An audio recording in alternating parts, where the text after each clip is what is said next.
So today we're starting Chapter 3, and Chapter 3 deals with adjusting journal entries. So we first start off talking about the difference between cash basis accounting and accrual basis accounting. Most of us on a personal level use the cash basis of accounting. And what that means is we don't record anything until the cash has actually changed hands. All right, so for cash basis accounting, revenue is recognized when the cash is actually received.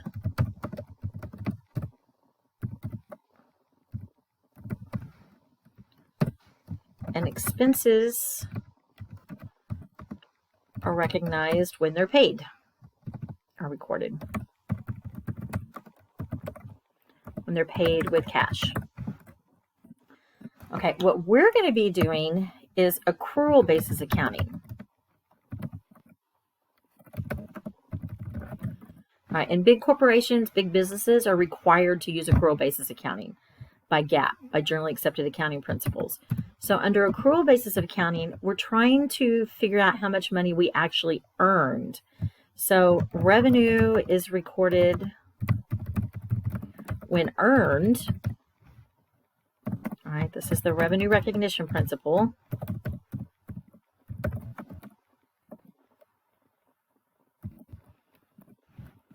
And expenses are recorded when incurred. All right, so basically what applies to expenses there is this matching principle.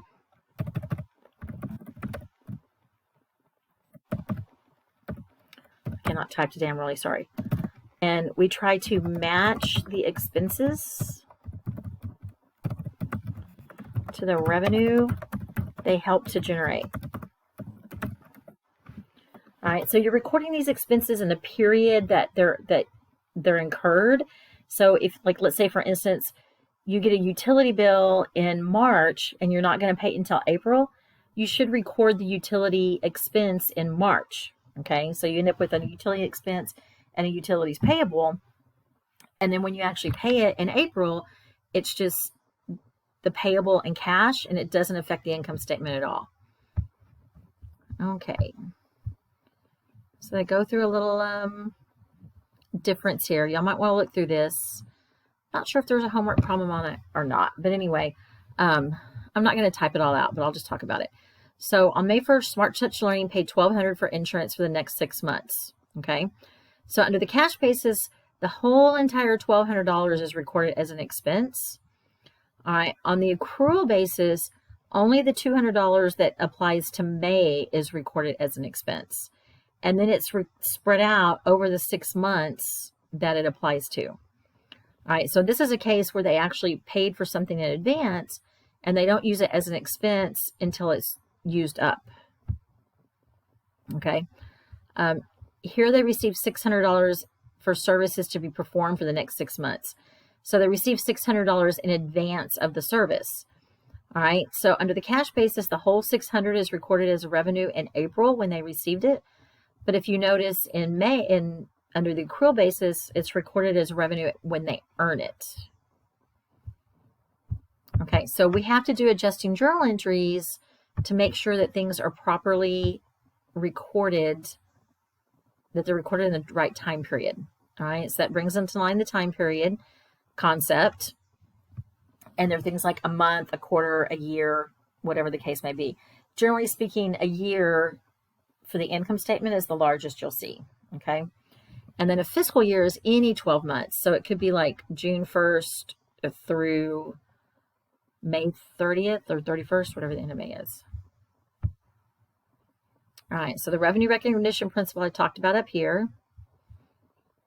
We recognize revenue when it's earned, not going to necessarily be the same as when the cash is received. All right, so y'all can read through all these. We already talked about it. Okay, so we're going to have to make what they call adjusting entries because of the accrual basis of accounting. So the accrual basis of accounting requires that we make adjusting entries to make sure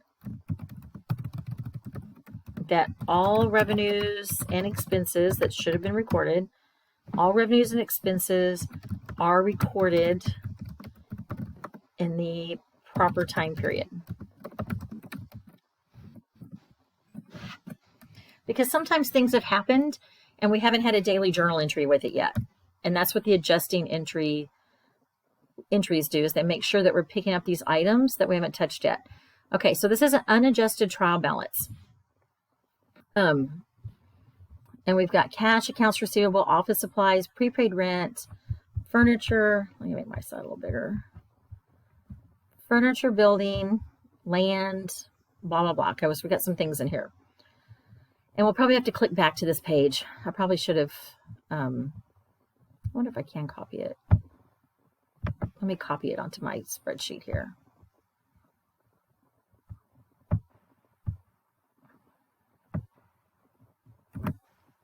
Oh, yes, that'll be better because I'm going to scroll away from it. All right, and then they tell us some, well, we have two things that we have to do here. Adjusting entries. I'm going to, where do I want to go? I guess we'll do it right here.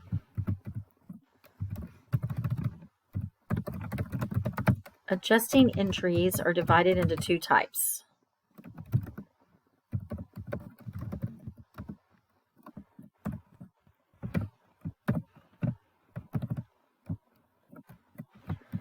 Deferrals and accruals. Okay, a deferral means that you've put something off.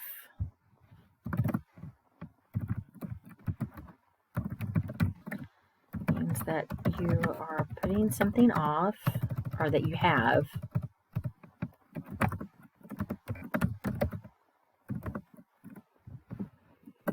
All right, in this case, it means that we previously put off recognizing, my goodness, I don't know. Let's see, let me move this down.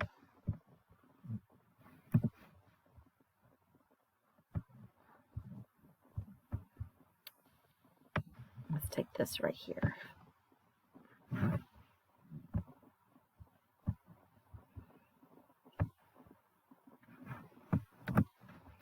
Okay, we previously put off recognizing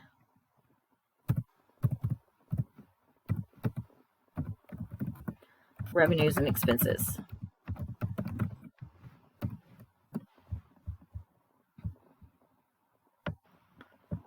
All right, an accrual means that we have not yet recognized something, that we haven't done anything yet. All right, so an accrual means that we need to accrue, all right, or accumulate or compile or gather, I don't know which word you like better, revenue and expenses that we haven't done anything with yet.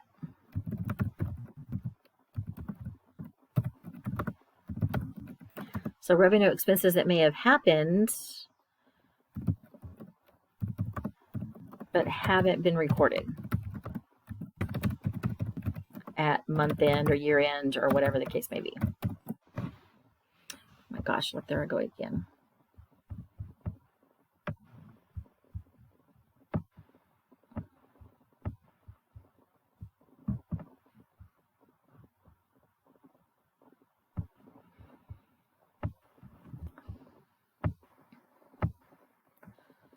Okay, so here they go here. Deferred expenses, they're usually advance payments. So the cash has already changed hands. All right, cash has already changed hands. And it resulted in either an asset or a liability. Okay, examples would be prepaid insurance, prepaid rent. Those are both assets. Office supplies, that's an asset as well. All right, or unearned revenue, which is a liability.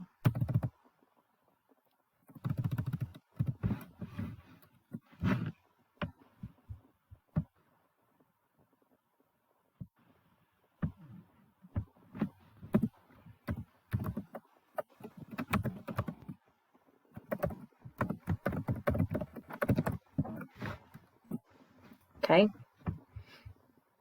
Furniture or equipment and things like that are also an example of a deferral, but we depreciate those. It's a little bit different journal entry. Okay, so we're actually starting with deferrals. I'm going to leave that up there where it is.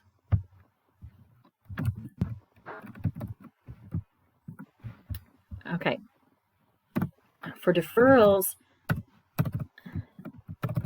cash has already changed hands.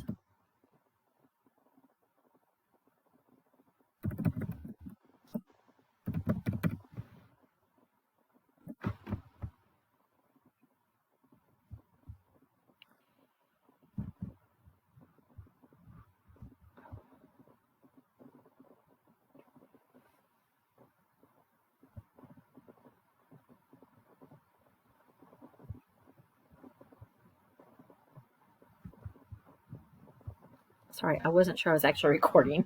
Freaked out there for a second. All right, so the cash has already changed hands. So let's do prepaid rent. We'll just follow the example they do. So this would be the originating entry.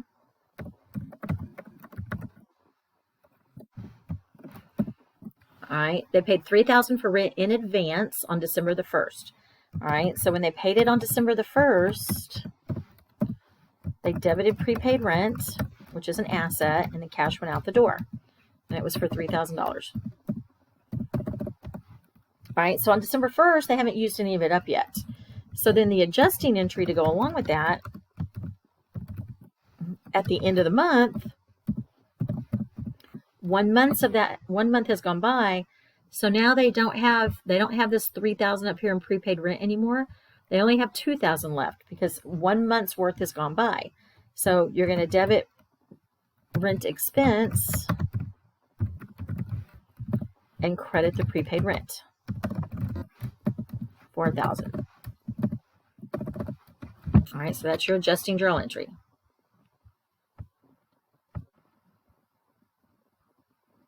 Oh gosh, I don't know where I went.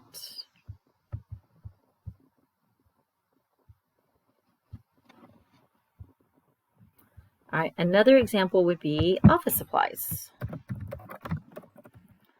So a lot of times people go to the store, like say Sam's, and they buy a ton of office supplies at one time.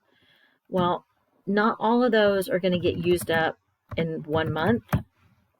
So they're an asset until they are used up. So the originating entry in this case was on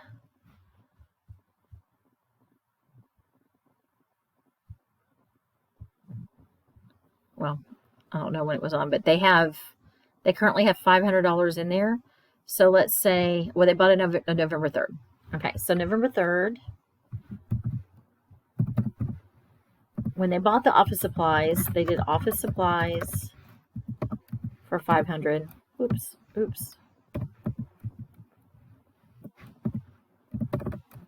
And cash went out the door for $500. All right, since they didn't use them all up that same day, it went into office supplies, which is an asset account.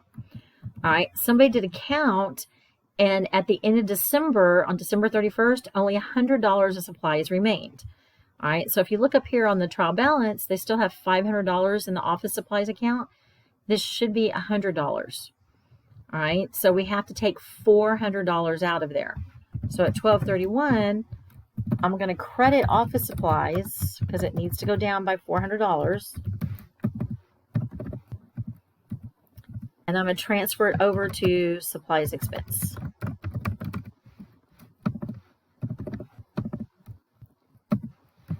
All right, and it's the $500 that's currently there minus the $100 that should be there.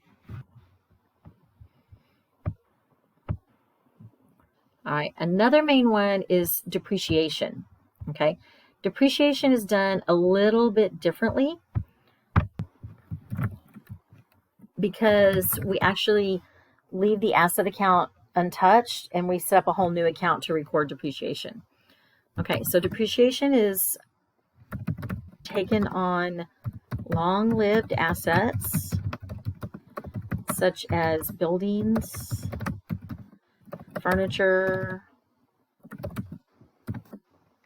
vehicles, things of that nature. All right. It's taken on assets that are used in the operation.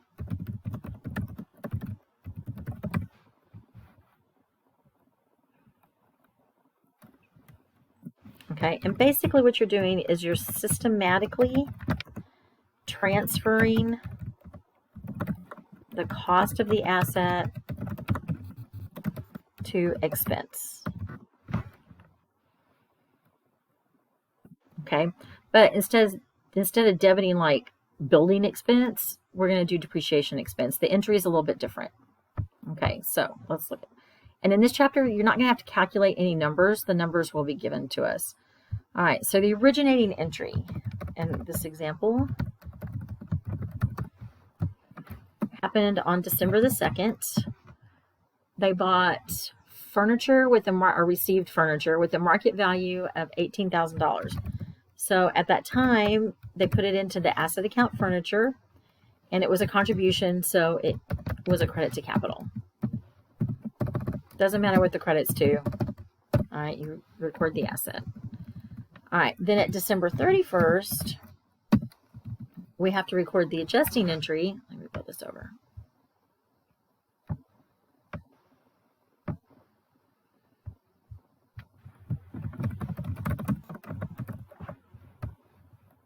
And like I said, we'll do the numbers in a later chapter, so don't worry so much about where to get the numbers.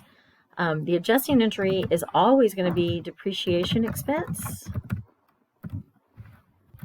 and a credit to a new account called accumulated depreciation.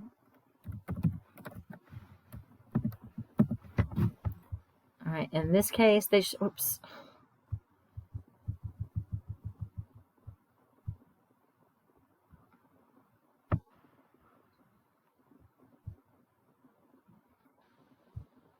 Where is it? Okay, and they tell us the number is $300. Let's see if they actually calculated it. All right, they use straight line. We're not going to worry about calculating it, but they got to $300, okay, per month. All right, so I'm going to record $300. Now, this accumulated depreciation is a new account. So let me move over here and talk about it for a second. All right, accumulated depreciation has a credit balance, but relates to an asset account. So it goes on the asset side of the balance sheet, but is subtracted. So what you might find under assets, like let's say this is our balance sheet. We have cash and accounts receivable, yada, yada, yada. Then down here we have this furniture. All right, and the furniture, you would show your cost of $18,000 and then less accumulated depreciation. And the net would come out here to the side. And this is our carrying value, or book value. I tend to call it book value.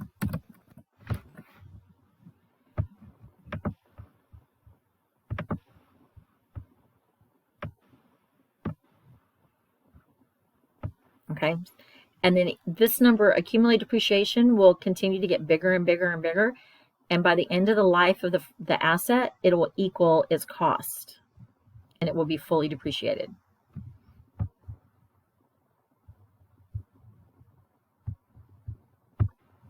So let me write that out. Accumulated depreciation will continue to grow. That's what accumulate means.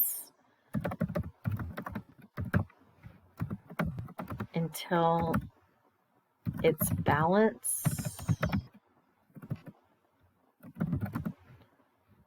equals the cost of the asset. At that point, the asset is fully depreciated.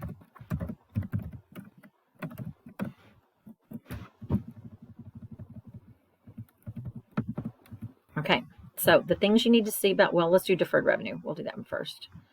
Okay, so then the next thing up is, there's how it looks on the balance sheet.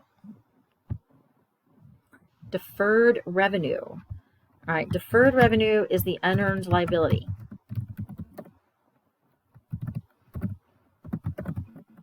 Or the unearned revenue.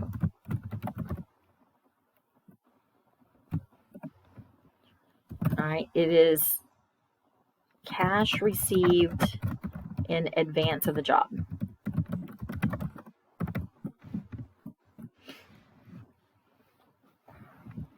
All right, so the originating entry.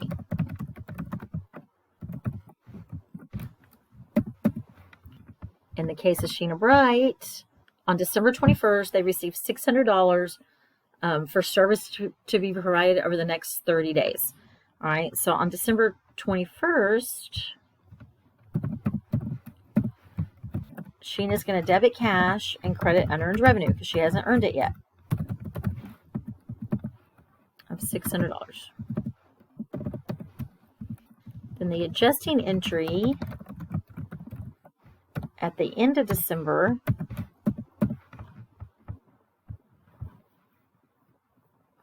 she has earned $200 of it, okay, or 1/3 of it. So at December 31st, this liability is going down, so I'm going to debit the unearned revenue account for the $200, and I'm going to credit service revenue because now I've earned it.